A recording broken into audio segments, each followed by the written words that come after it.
invite us all to go through a little exercise here. And I'm going to also invite you, if you are, please do not do this. If you are driving a vehicle or operating any heavy machinery, put it on hold and do this later. But what I'm going to invite you to do, I've just stated the world of the past no longer exists. And then people say, yeah, you know, and that there are things that we miss. This is an opportunity for us to set just a few moments aside and do for ourselves what is yet to be done in a mainstream, large-scale public way. That is mourn that passing. So I'm going to invite you first, if you just take a pencil and paper, something to write on, or if you want to do this in your mind, you can. Give yourself a moment just take a deep breath, first of all. Just anchor yourself in this moment. And acknowledge that your world has changed. And that the things that once played a role, some of them were a big role, some were a small role in your lives, that they're gone and that you miss them. This is the key. And it's okay to miss those things. All we're doing is acknowledging it. I'm going to invite you to make a list. Just write down, maybe if you can write down 2 or 3 things that are no longer in your world today, that were with you 5 years ago. And I don't want to influence your ideas, but what I'm looking for are things like, I'll just use myself, in northern New Mexico. There was a Borders bookstore. It was a landmark on a corner that I used to see every time I go to the airport. Borders is gone, and I miss seeing that there. The mom and pop shops. They used to fix everything from the holes in my boots that I've had for 20 years to my eyeglasses, holes in the tires. The neighborhoods have changed. Now I miss that. I was thinking about this the other night, talking to my wife. We both miss the feeling that we've had enough time for all the things we want to do. We feel that the world is moving so fast in our world, and we miss the sense that we have the time to do everything and not feeling that pressure. So these are some ideas. I'll give you just a minute or so here to write down the things that you miss.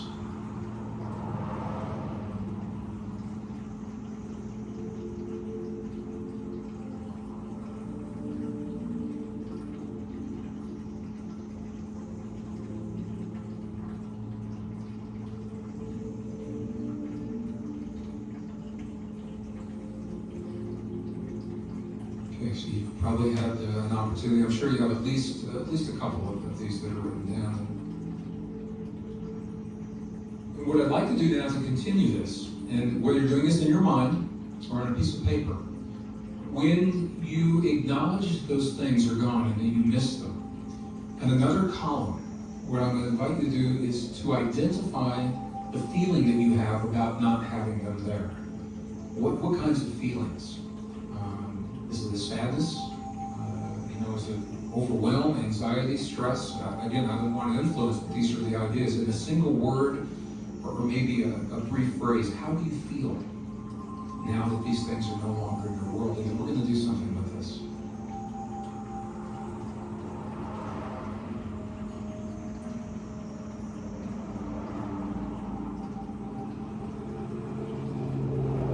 Okay, maybe take one more deep breath. Anchor that we've completed this. You know, this is interesting for me because I do this with live groups all the time, and it's not an event that you do once and replicate time and time again. It's a process for me, and I'm always finding new things that I miss, and I think I'm not surprised because mourning is not an event. It is a process. We're constantly mourning and adjusting to the new things in life, and the things that disappear to make room for those new things. This is a very healthy thing to do because what it does is emotionally, psychologically, it frees up the space so that we can embrace all of these really beautiful things. And then we're going to get into some of those here in just a moment. All right, so now you've got a list of the things you missed. You've got a list of the feelings that you've had. Now I'd like to go through a little exercise. The best science of our time has shown us that our hearts have their own neural network, their own neural pathway, brain-like cells embedded into the heart tissue. They carry their own memories. This is why in a heart transplant, the memories of the person who donates the heart often become activated in the person that receives the heart, even though it wasn't their experience. That's how real this neural network is that I'm talking about. So our ancestors, for 5,000 years, they have always said to us that change, our ability to adapt to change in life, begins with a change in our hearts. And that's why so many of their traditions that I've studied are focused in the heart. And one of the first things that our ancestors invite us to do, and that the best science of our time is showing us, is that if we can focus our attention in our heart center, move our awareness from our mind into our heart. And one of the ways to do that is to simply, gently touch your heart center in a way that's comfortable for you. Just touch in the center of your chest, lightly with your fingertip, or maybe 2 fingertips, or an open palm. Some people use a prayer mudra, and they nestle their prayer mudra into the sternum of their chest, gently. The key here is that our awareness will always follow the place in our body where we feel a sensation. So when we feel that sensation over our heart center, our awareness will automatically go to that place, and in that way, we now have shifted our awareness into our heart, where the heart intelligence can bypass our fear, and bypass our logic, and go to what is called heart intelligence, the wisdom of our hearts. So I'm going to invite everyone to do this. Gently touch your heart center in a way that's comfortable for you. Remember to breathe, and allow your awareness to move to that place. Now, it's from this place we're going to make use of the list that we just created.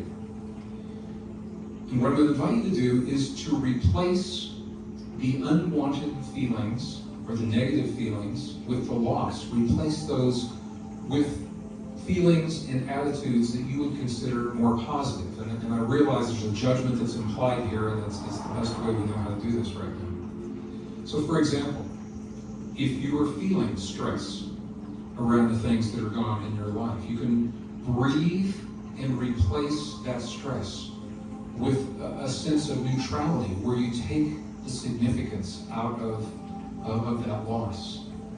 If you're feeling sadness or depression, you can breathe in compassion and non-judgment around that idea, around that feeling. So replacing the unwanted experiences with new positive experiences, but you're not doing it with your mind through logic. You're actually doing it through your heart and the wisdom of your heart and your heart intelligence.